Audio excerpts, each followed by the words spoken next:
Dr. Amanda with Straightsmile Solutions, straightsmilesolutions.com. Let's talk about passive aligners. What's the point of the passive aligners? I actually have a lot of content on passive aligners already. But remember, if you're going to do passives, it's always great to have passives upper and lower at the same time. This is your virtual power chain or your overcorrection. You may not use these. You may not want to use these. They're just there just in case you need them.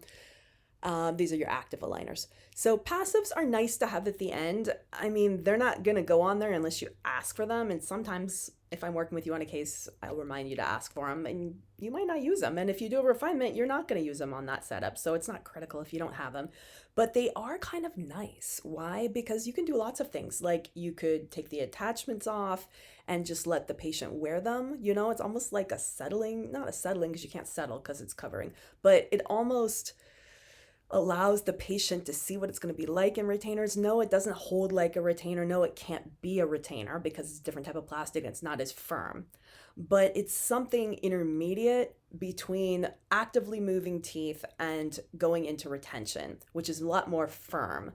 If you're just trying to see how the bite settles, see how the bite goes, see if there's a shift. That's the nice part about this. That gives you a nice 3 weeks of just reevaluating things if you're not sure if you're going to go ahead and scan for Viveras or a set of retainers or what type of retainers you're going to use. Are you using Holly? Are you doing bonded? I like this 2 or 3 weeks where you can just take some time to think and reevaluate.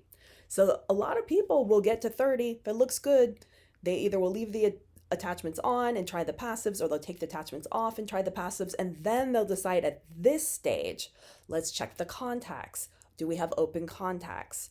Do we have anterior contacts? And go through that whole debond workflow process that I have in my YouTube channel. It's also covered in our Invisalign and clear aligner workflows.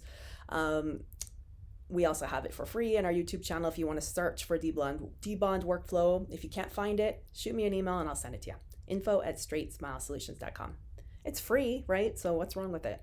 Might as well. You're paying enough for lab fees. Thanks. But remember, they're not retainers.